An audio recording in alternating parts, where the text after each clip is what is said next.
두려워 말라. 내가 너와 함께 할 것이라 말씀하십니다. 놀라지 말라. 나는 너의 하나님이 될 것이라 말씀합니다. 내가 너를 굳세게 할 것이라고 약속하십니다. 너를 도와주리라. 위로운 오른손으로 너를 붙들어 주시리라. 약속의 말씀을 믿으며 이 시간에 주의 말씀을 듣기를 원합니다. 친히 저희들에게 음성을 들려주셔서 이 말씀 붙들고 험악한 세상을 싸워 승리하게 하여 주시옵소서. 오늘도 부족한 종이 하나님의 말씀을 대원하기를 원합니다. 성령의 도구로 사용하여 주시옵소서. 거룩하신 예수 그리스도 이름으로 기도드립니다. 아멘. 제목의 말씀은 누가 이런 일들을 할 수 있는가? 이런 일들을 누가 할 수 있는가? 입니다. 이런 일들이 바로 어떤 일들인가 살펴보기를 원합니다.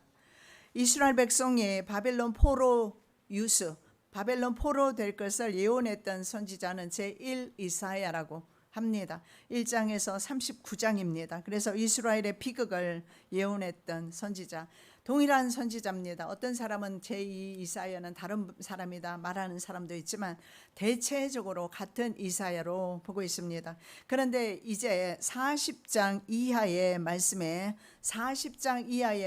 39장까지는 제1 이사야라고 합니다. 그리고 이제 40장부터는 제2 이사야라고 하는데 오늘 제2 이사야의 말씀 선포가 저와 여러분에게 큰 위로와 회복의 말씀이 그리고 소망의 메시지가 될 줄로 믿습니다.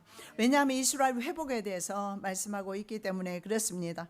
자, 누가 동방으로부터 의로운 자를 감동하였는가 이렇게 질문하고 있습니다. 자, 섬들아 민족들아 가까이 나와서 나와 변론하자 이렇게 말씀하는데 이 변론이라는 단어는 성경의 원어에 보면 미슈파트입니다. 이것은 법정 용어로서 판결할 때 사용하는 단어입니다. 그래서 재판 혹은 소송의 의미가 있습니다. 자, 강대국을 포함해서 모든 세상 열국을 상대로 하나님께서 소송을 제기를 하십니다. 너희들이 힘이 있다면 나와 보라는 겁니다. 내가 했던 일들은 너희들이 할 수 있는지 지금 묻고 있는 것입니다. 자, 힘이 있으면 동방에서 의를 일으켜서 바로 열국을 정복하고 지렁이 같은 이스라엘 백성을 한번 구원해 보라고 이렇게 이제 요구하고 있는 것입니다. 자, 하나님께서 동방에서 그를 의로 부르실 것을 부르시는 그런 원대한 계획을 밝히고 있습니다. 자, 하나님의 의를 드러낼 두 사람이 이사야 선지서에는 나타나고 있습니다. 의라는 것은 최대크입니다. 하나님의 공의를 말합니다. 하나님의 그 공의를 실현해 줄 누군가 있다라는 사실을 보여주고 있습니다. 자, 하나님을 믿었던 아브라함은 하나님께서 그의 믿음을 의로 여기셨다 이렇게 말씀합니다. 창세기 15장에. 왜냐하면 너의 자손이 이와 같이 많게 될 것이라. 자식을 낳을 수 없는 사람에게 하나님이 말씀하시기를 하늘의 별과 같이 너의 후손이 이와 같이 많아질 것이라고 하나님께서 말씀하셨을 때 이것을 믿었습니다. 그리고 하나님은 그것을 의로 여겨주셨다. 그래서 믿는 자들을 의인이라고 합니다. 자, 아브라함을 의로 여겨셨던 하나님께서 아직 등장하지도 않았던 고레스, 페르시아 왕입니다. 고레스를 의의 사람으로 호칭합니다. 그리고 그에게 이제 중동 지역이 되겠지만 세계를 재편하라고 명령을 지금 내리고 있는 것입니다. 그래서 이렇게 묻습니다.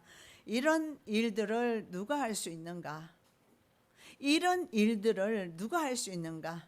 어떻게 왕을 세워서 한 지역을 통치할 수 있으며 포로되어 있는 이스라엘 백성을 자유케 할 것인가? 이런 일들을 누가 할 수 있는가? 내 삶이 완전히 삶의 환경이 앞과 뒤, 전후, 좌우로 완전히 막혀 있는 상황입니다. 이런 상황 속에서 누가 이 내 어려운 상황을 해결해 줄 수 있는가? 동일한 질문을 우리도 받아야 할 것입니다. 그런데 하나님은 이렇게 말씀하세요. 나 여호와. 답은 간단합니다. 어떤 환경에 있든지 간에 그 답은 바로 나 여호와. 나 여호와에게 있다라고 오늘 말씀하고 있는 것입니다. 자, 이사야는 유다 우시아 왕이 죽던 해에 선지자로 부르심을 받았습니다. 그리고 50년 동안 사역을 하는데 그 시기를 보면 거의 기원전 745년에서 대체적으로 695년까지로 그렇게 활동한 것으로 보여집니다. 자, 고레스는 언제 바벨론을 정복하고 이스라엘을 바벨론 포로에서 풀어 주었을까요? 기원전 539년입니다. 자, 그렇다면 이사야 선지자의 활동 말미로 잡아서 계산한다 할지라도 이사야 선지자는 지금 156년 전에 한 사람을 하나님께서 일으킬 것인데 그 한 사람이 포로된 이스라엘 사람들을 해방시켜 줄 것이다. 이것은 굉장히 상징성이 있습니다.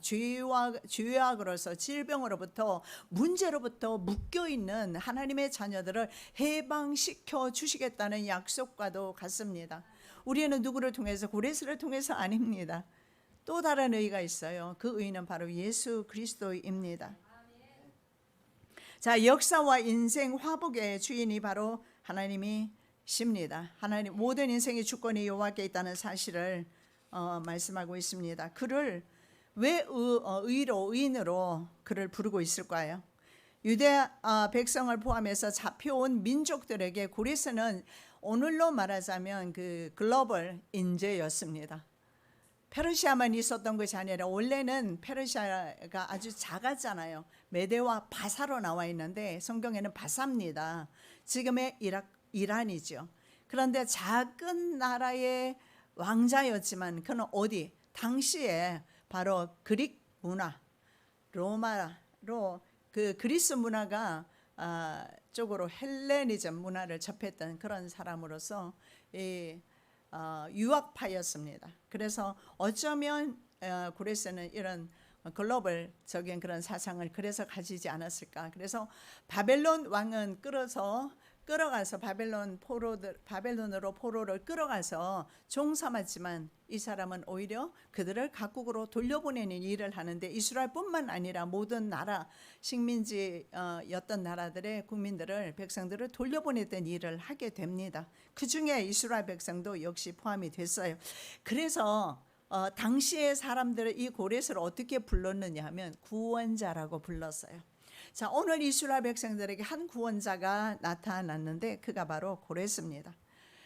그러나 이 고레스가 우리의 삶까지도 우리의 묶여있는 환경까지도 구원해 줄 수는 없지 않습니까? 그래서 성경에 보면 또 다른 한 의를 일으키신다는 말씀을 주시는데 여호와의 종으로 나옵니다.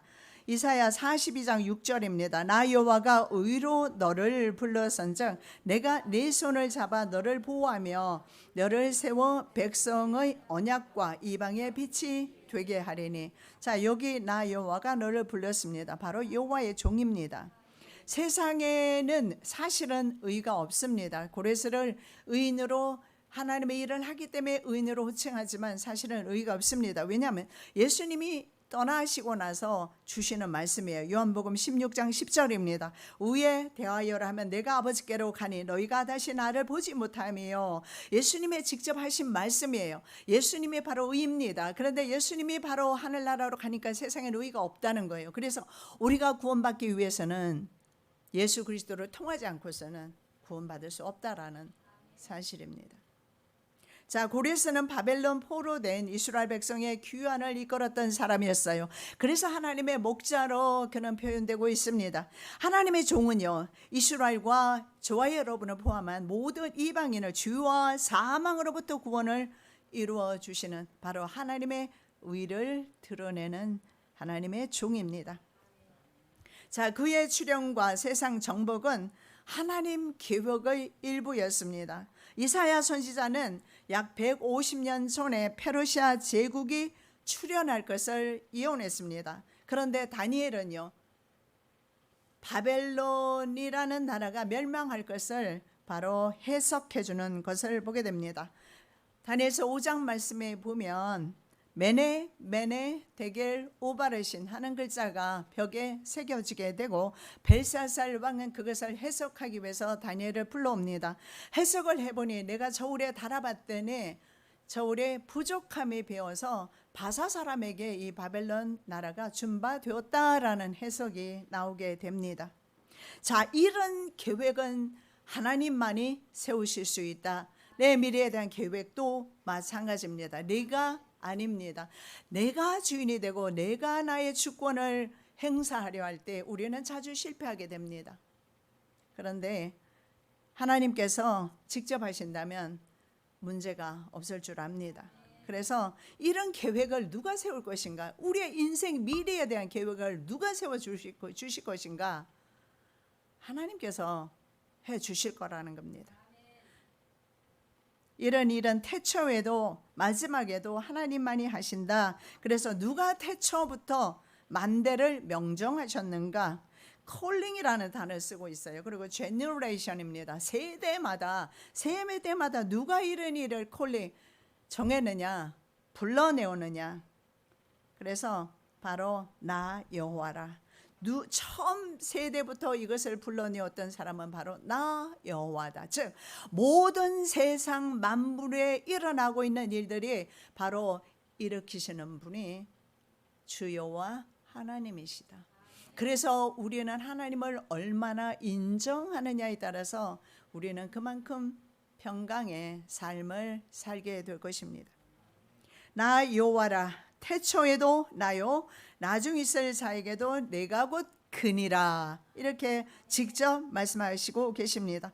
천지 창조 때에 거기 계셨고 그 뒤에 일어나고 있는 모든 역사 가운데 하나님 역사가 바로 다 하나님의 계획의 일부라는 것입니다. 그렇다면 저와 여러분이 하나님의 자녀된 것도 역시 하나님의 계획 가운데 하나입니다. 그래서 어떤 사람은 육이 되었지만 우리는 선택받아서 이 자리에 하나님 앞에 있는 것입니다. 이것을 생각할 때 우리는 얼마나 기뻐 찬양하며 정말 이것이 하나님의 자녀된 것이 바로 이스라엘 백성에게 신명기에서 모세가 말씀하셨던 것처럼 이스라엘이여 너희는 행복자로다. 바로 우리는 그렇게 행복한 사람입니다. 행복하시기 바랍니다. 자, 고레스를 세웠습니다. 그래서 열국을 굴복시켜서 그의 다스림을 받게 하시는 분이 하나님이시다라는 겁니다. 고레스는 칼로 열국을 티끌처럼 흩어버릴 것이라고 2절에서 말씀합니다. 그리고 열국을 겨처럼 그렇게 흩날리게 할 것이다. 그런데 이것은 고레스가 능해서가 아니라 벌써 하나님께서 이스라엘 백성을 구원하시기 위한 계획을 세우고 계셨다. 그렇다면 150년 전이면 말입니다. 이스라엘이 바벨론 포로된 것은 70년 전이고 70년 후에 포로에서 풀려나게 됩니다. 마지막 포로되었을 때 BC 586년입니다. 그런데 539년에 만일에 돌아온다면 한 50년 정도밖에 안 될 겁니다. 그래서 50년 거의 70년인데 어떻게 이스라엘 백성이 벌써 바벨론 포로되기도 전에 그리고 포로되었을 후에도 포로된 사람을 돌이킬 수 있을까? 하나님이시다. 이런 일을 하나님은 태초부터 해오셨다라는 거예요. 어제 오늘의 문제도 아니고 어제 오늘의 믿음의 사람들에게 역사하신 것도 아니고 지금까지 해오셨고 지금 이 시간에는 저와 여러분에게 이 일을 하기를 원하신다라는 겁니다. 여호와로서 말입니다. 우리의 인생의 주권자로서 이 일을 하기를 원하신다라는 거예요. 자, 하나님께서 논문과 쇠 빗장을 부수어 주셨습니다. 자, 고레스가 가는데 하나님이 친히 쇠 빗장을 부숴 주셨어요. 논문을 부숴 주셨어요. 그래서 고레스가 바벨론에 들어갈 때 무혈 입성을 하게 됩니다. 그런데 이것이 성경에서 예언되어 있어요. 그가 적들을 추격할 때 한 번도 지난 적이 없는 길을 안전하게 통과할 것이라고 이렇게 이사야 선지자가 말씀하고 있습니다. 그가 한 번도 지나 본 적이 없는 길을 걸어갈 때 안전하게 갈 것이다. 이것은 동일하게 저와 여러분에게 주시는 말씀입니다. 우리의 미래가 어떻게 펼쳐질지 알 수 없지만 안전하게 지나가게 될 것이라 약속을 주시는 거예요. 안전이라고 하는데 우리 한글은 안전이라고 표현했지만 사실은요 평강이라고 표현하는 게 맞습니다. 왜냐하면 샬롬으로 되어 있어요. 원어에 샬롬. 샬롬은 평강이라는 뜻이거든요. 그가 바로 평강 한가운데 전쟁을 하게 될 것이다. 이게 말이 안 맞습니다. 전쟁에는 유혈이 낭자하게 됩니다. 아군이나 뭐 적군이나 할 것 없이 칼로 죽이고 서로 또 죽임 당하면서 피로서 살인 현장처럼 피로서 온 가는 곳마다 피로서 도배하게 될 텐데, 오늘 성경의 말씀은 안전할 것이다. 네, 전쟁터가 안전하다. 자, 이 말씀은 바로 무력이 아닌 평화적인 방법으로 사자 제국으로 성경에는 알려지고 있습니다. 그리고 금으로 알려져 있는, 다니엘서 2장에는 금입니다. 7장에는 사자로 나옵니다. 그런 위대한 나라 바벨론을 피 한 방울 흘리지 않고 입성하게 됩니다. 모든 권력을 이양받게 되지요. 그 당시에 바벨론 왕이었던 나보니더스 왕이 있습니다. 이 나보니더스 왕이요, 해외로 원정 중에 있었어요. 그리고 공동 섭정을 했던 큰아들이 있습니다. 이 큰아들 이름이 벨사살입니다. 그래서 전에는 학자들이 이견이 많았어요. 성경에 벨사살이라는 사람은 존재하지 않았다 했는데, 고고학을 통해서 벨사살이라는 이름이 존재했다는 것이 지금 나오고 있어요. 그래서 아버지는 출정했고 아들은 뭘 했습니까? 잔치를 하는데, 이건 역시 성경에도 다 예언되어 있어요. 바벨론이라는 나라가 잔치하다가 망한다라는 사실을요. 그런데 벨사살이 잔치하다가 글자가 나옵니다. 메네메네 데겔 우바르신, 저울에 달아봤더니 부족하다. 이방 나라도 저울에 답니다. 이방인들도, 예수 안 믿는 사람도 저울에 답니다. 하물며 하나님의 자녀들은 저울질 하시지 않겠습니까? 하나님께서 저울에 달았을 때 하나님께서 흡족해 하시는 그런 신앙의 열매 맺는 저와 여러분 되시기 바랍니다. 자, 그의 정복은 섬들과 땅끝에 이른다라고 말하는데, 그의 발로 가보지 못한 길을 간다라고 말씀합니다. 어디까지 갔을까요? 거의 알렉산더 대제, 헬라의 알렉산더 대제처럼 정말 유례없는 광활한 지역을 정복할 것을 말씀하고 있습니다. 원래 메데어의 속국이었어요, 바사가. 그런데 메데를 정복하고 메데 왕의 딸을 아내로 맞이하면서 이제 그 나라를, 메데와 바사를 합병하게 됩니다. 그래서 페르시아가 합병하게 되고, 북쪽으로는 소아시아, 에게해, 흑해까지 공략해서 갔습니다. 그리고 동쪽으로 어디까지 갔는가? 알렉산더 대제도 인도까지 갔거든요. 인도에서 회군하게 됩니다. 마찬가지로 이 고레스 왕도 인도 접경 지역까지 진출해서 세계 질서를 재편한 것을 보는데, 하나님께서 이 일을 했다, 이렇게 말씀합니다. 하나님께서는 왕을 일으켜서 이 세계를 재편하는 일도 하는데, 이런 일을 하는데 우리의 삶 가운데서 주님께서 우리를 위해서 일하지 못하실 그런 일들이 있을까? 없다라는 것을 오늘 말씀하고 있습니다. 자, 세상 나라는 두려워 떨면서 구레스를 대항해서 힘을 모아서 싸우려 합니다. 목공과 장색들이 이제 막 급하게 됐습니다. 그래서 막 급히 힘을 합해서 우상을 만들어 댑니다. 그러면서 자기네들을 이렇게 말합니다. 땜질이 참 잘 된다. 무슨 말입니까? 우상이 정말 괜찮게 그럴듯하게 잘 만들어진다. 그런데 사람은 생각하지 못해요. 내가 지금 사업이 잘 되고 있습니까? 내가 좀 형통하고 있습니까? 하나님 없는 사업, 하나님 없는 형통은 없습니다. 그들은 생각할 때, 땜질이 정말 잘 되고 있다. 그래서 정말 아름다운 그런 우상들이 만들어지고 있다라고 그들은 착각했지만, 이미 하나님은 고레스를 세우셨고 그 지역을 이미 그의 손에 붙이셨습니다. 그리고 서로 격려하며 작업을 했지만, 그리고 금으로 입히고 흔들리지 않도록 고정을 했습니다. 그러나 그 나무 우상은 아무 힘도 발휘하지 못했다라고 성경에서 말씀하고 있습니다. 금이 내 영혼을 구원하겠습니까? 돈이 내 영혼을 구원하겠습니까? 우리나라 돈 가치가 지금 형편없이 떨어졌습니다. 뭐 거의 1,300원대 가까이 되는 것 같은데, 강대국 나라는 강대국이니까 돈을 가치 있게 인정해 주는 거예요. 그래서 우리는 원화를 보면서 아주 귀하다고 생각하는지 모르겠지만 가치는 달러에 비해서 없습니다.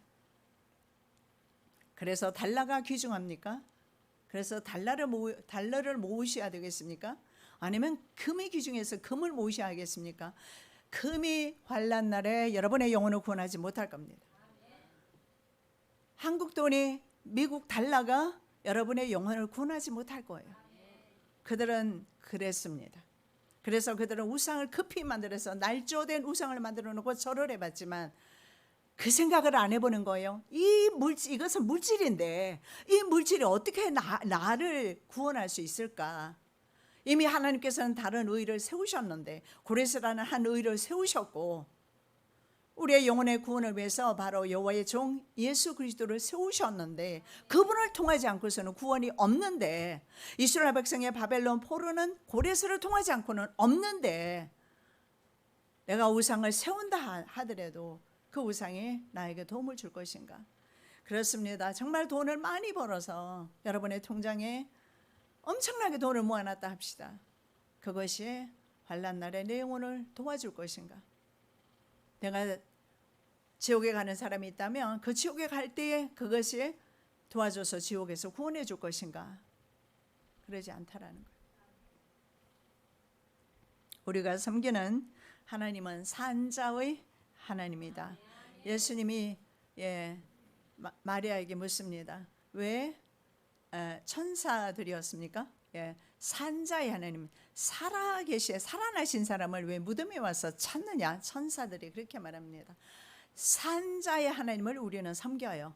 이미 부활하셨는데 왜 무덤에 와 있느냐는 겁니다. 3일이 지났는데 이미 무덤은 비어 있는데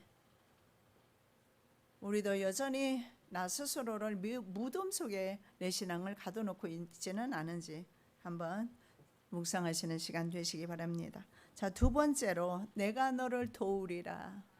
내가 너를 도우리라. 저희들에게 주시는 약속의 말씀이에요. 지난 월요일 제가 무슨 말씀을 전할까 묵상하는 중에 내가 너를 도우리라, 이 말씀이 생각이 났고, 그래서 오늘 이 말씀을 우리가 상고하고 있는 것입니다. 자, 세상 나라가 하나님께서 세우신 고레스로 말미암아 벌벌 떨고 있습니다. 그러나 8절에 보니까 이렇게 말해요. 그러나 나의 종 너 이스라엘아, 나의 종 너 이스라엘아. 자, 이스라엘을 삼중으로 호명하고 있어요. 하나님께서 그만큼 저와 여러분을 기억하고 계신다는 겁니다. 나의 종이라고 말씀합니다. 그리고 너 이스라엘아 이렇게 말씀하면서 두려워하지 말라, 두려워하지 말라, 그리고 기뻐하라 말씀합니다. 왜 그럴까요? 구원이 이르렀기 때문에 그렇습니다. 자, 이스라엘은 하나님의 언약 백성입니다. 하나님과 계약 맺은 계약 백성입니다. 비록 죄로 인해서 연단은 받을지라도 주님은 그들을 잊지 않으시고 부르시는 겁니다. 9절입니다. 내가 땅 끝에서부터 너를 붙들며 땅 모퉁이에서부터 너를 부르고. 어디에 있든지 간에 중요하지 않아요. 그 비참한 포로 생활에 있음에도 불구하고 먼 이국 땅 종살이에서 해방시켜 주실 것을 이사야 선지자를 통해서 미리 말씀을 하고 있습니다. 이렇게 삼중으로 이스라엘을 호명하셨던 하나님은 10절에서는 또 이렇게 역시 세 가지로 보호를 약속하고 있습니다. 세 가지로 말씀합니다. 두려워하지 말라, 두려워하지 말라, 그리고 놀라지 말라, 너를 굳세게 하리라. 내 스스로 굳세게 될 수 없습니다. 내가 믿음으로 서고 싶으나 하나님께서 세워주실 때 가능한 줄로 믿습니다. 두려워하지 않고 놀라지 않고 그리고 굳세게 해 주실 것을 약속하고 있는 것입니다. 온갖 종류의 문제가 있을 것입니다. 특히 온갖 종류의 문제 속에 갇혀 사는 이 절망거인 자포자기 부인, 의심의 성에 갇혀 사는 현대인들에게 하나님만이 주실 수 있는 약속이 바로 이 약속입니다. 두려워하지 말라, 놀라지 말라, 너를 굳세게 하리라. 눈 뜨고 나면 놀랄 일들이 얼마나 많이 있습니까? 근심되는 일들이 얼마나 많이 있습니까? 멀쩡했던 분이 팔이 부러지고 다리가 부러지고 암이 걸렸다는 소문이 있으며 병원에 입원했고 돌아가셨다는 그런 소문이 들리고 사업이 망했으며 멀쩡했는데 말입니다. 불과 몇 시간 전에도 멀쩡했는데 이런 일들을 당할 때가 많이 있어요. 그래도 오늘 약속은 두려워하지 말라. 두려워하지 말라. 14절에 버러지 같은 너 야곱아 이렇게 말합니다. 버러지라고 말해요. 이스라엘은 버러지, 지렁이, 구더기. 인생을 이렇게 구더기라고 표현하기도 하고 지렁이라고 표현합니다. 이 지렁이나 구더기는 어떻습니까? 밟으면 징그러워서 안 밟지 밟아버리면 바로 터져버립니다. 이것이 바로 구더기인데 이스라엘 백성을 구더기라고 표현합니다. 그 바벨론 사람들에 의해서 바벨론 권력자들에 의해서 학대받고 있는 이스라엘의 모습이 딱 지렁이와 같습니다. 130년 험악한 세월을 살았다라고 바로 왕 앞에서 고백했던 바로 야곱처럼 이스라엘의 모습은 현재 너무 가련합니다. 불쌍합니다. 수치스럽습니다.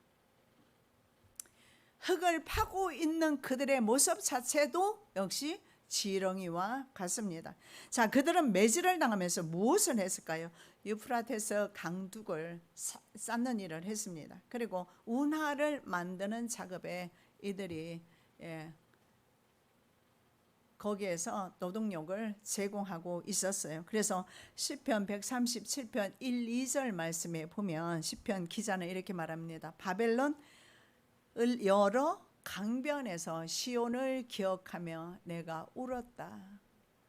하나님을 위해서 과거에는 비파를 켰지만 이제는 이방인들을 위해서 버드나무에 수금을 걸었다. 그러면서 자기네들이 그 강변에 여러 강변에서 운하를 건설하면서 하나님을 위해 찬양했던 그 찬양이 이제는 이방인들의 요청에 의해서 이방인들을 위해서 찬양하고 있는 모습을 발견하게 됩니다. 그리고 너무 슬퍼서 울고 있는 거예요.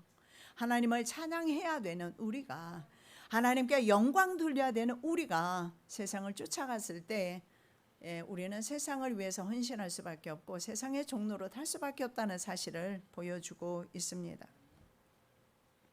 그래서 이스라엘 백성의 현재의 그 고통의 깊이를 우리도 이해할 수 있습니다. 우리의 삶과 어쩌면 너무나 비슷하지요. 과거 이집트 400년 동안 종살이할 때도 그들 위해 감독들이 바로의 국고성 비돔을 쌓게 했습니다. 람셋을 건축하게 했고 그들에게 무거운 짐을 지워서 괴롭게 했다. 일부러 괴롭게 했다라고 말하고 있습니다. 왜냐하면 백성들이 너무 많아지니까 그들이 많아져서 나중에 이집트를 배반할까 해서 그들을 더 괴롭게 하게 됩니다. 자, 그런데 출애굽기 3장 7절에 하나님께서 하시는 말씀입니다. 내가 애굽에 있는 내 백성의 고통을 정령히 보고 그들이 그 간역자로 인하여 부르짖음을 듣고 그 우고를 알고. 자, 여기에서 하나님께서 뭐라고 말씀하십니까? 보고 듣고 알고 계신다. 왜 내 사정은 하나님께 숨겨졌다라고 생각하십니까? 그건 자기 믿음이에요. 자기 믿음의 한계에서 하나님을 바라보며 하나님은 언제나 숨어 계시는 하나님이세요. 그러나 하나님은 그렇지 않아요. 보고 계십니다. 그리고 내가 기도할 때 듣고 계시고 그리고 모든 사정과 형편, 처지를 알고 계신다. 우리도 이렇게 깊이를 알 수 없는 고난 가운데 있을 수 있습니다.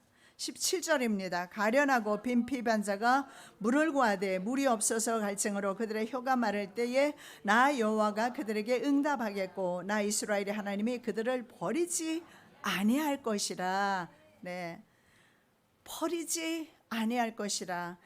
낮에는 아무도 물 기르러 오지 않는 대낮에 물동이를 들고 와야 했던 수과성 여인이 있었습니다.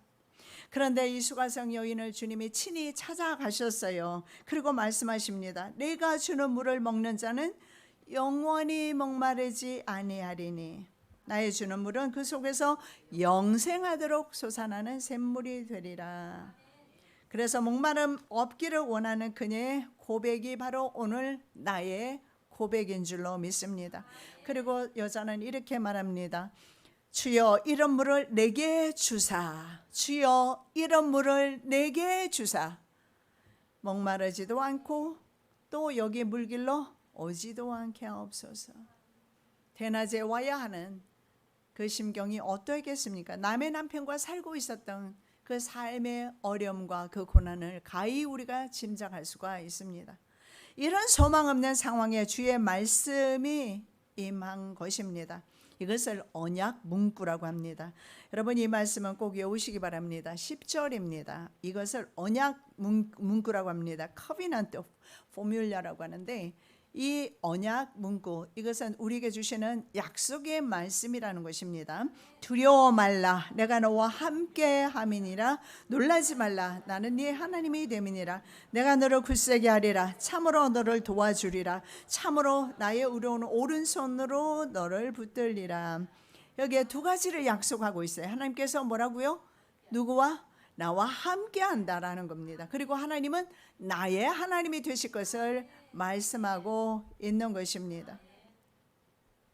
자, 이스라엘 백성은 이미 바벨론에서 포로 생활하면서 소망 없는 그런 노동력에 착취를 당하면서 살아갈 때에 과연 소망이 보일까요? 그러나 이 말씀은 그 전에 훨씬 오래 전에 하나님으로부터 이미 주어져 있다는 사실을 기억하면서 말씀을 묵상했던 사람은 하나님의 회복의 날을 기대했을 겁니다. 그러나 이 약속의 말씀을 하나님께 들어본 적이 없는 사람은 소망 없는 포로 생활 종살이를 계속했을 것입니다. 더 이상 우리는 환경의 종로로 하지 않으시고 우리에게 주시는 이 두려워 말라 함께 하겠다는 나는 너희 하나님이 될 것이라는 것, 이것은 우리의 공급자가 되겠다라는 말씀입니다. 이 말씀을 믿으시기 바랍니다. 출애굽 이미지에 대한 이거는 관용적 표현입니다. 그래서 세상은요 고레스의 등장으로 지금 두려워서 벌벌 떨고 있고 우상을 만들면서 대항합니다. 그런데 이스라엘 백성에게는요 고레스의 등장이 구원의 기쁜 소식인 거예요. 복음입니다. 하나님은 이스라엘 백성과 언약을 맺고 그들의 하나님이 되셨습니다. 이것이 바로 출애굽 이미지입니다. 그들은 시내산에서 하나님과 계약을 맺었습니다. 그들은 아멘 했습니다. 하나님의 명령을 지킬 것을 아멘 했고, 그러면 너는 나의 백성이 될 것이고 나는 너의 하나님이 될 것이라고 말씀했습니다. 이제 이집트를 탈출해서 두 번째 탈출이 이루어질 것을 말씀하고 있습니다. 출 바벨론입니다. 저와 여러분은요 세 번째 탈출이 될 겁니다. 출 세상이 될 것입니다. 세상에서 탈출을 한 사람이 마지막 종말에 하나님 나라에 들어가게 될 것입니다. 자, 환난 날에 믿지 않는 사람들이 두려워할 때 하나님의 백성은 기뻐할 수 있는 이유가 여기에 있습니다. 다른 사람에게는 심판의 날입니다. 종말의 날이 그렇게 두렵게 사람들이 떨면서 두려움으로 살아가는데 구원받은 백성에게는 그 날이 바로 구원의 날이다라는 것입니다. 이스라엘의 구원이 임박합니다. 하나님의 힘과 능력을 상징하는 의로운 오른손으로 붙든다는 약속의 말씀을 줍니다. 내 모습이 지렁이같이 땅을 파고 있는 신세라 할지라도 말입니다. 환경으로 인해서 더 이상 두려워할 이유는 없다라고 말씀하고 있습니다. 왜냐하면 이스라엘 백성이 그 다음에 일어나게 되는 고레스라는 왕에 의해서 고국으로 돌아오게 됩니다. 그래서 더 이상 세상에서 종살이하지 않습니다. 자, 주님께서 우리에게도 동일한 약속을 주십니다. 질병과 삶의 노예 생활로부터 탈출시켜 주십니다. 사업에 실패했어도 질병이 있어도 인생에 되는 것이 하나도 없어도 어떤 고통이 있어도 주님 계신다면 우리는 소망이 있는 것입니다. 왜냐하면 주님께서 나를 도우실 것이기 때문에 그렇습니다.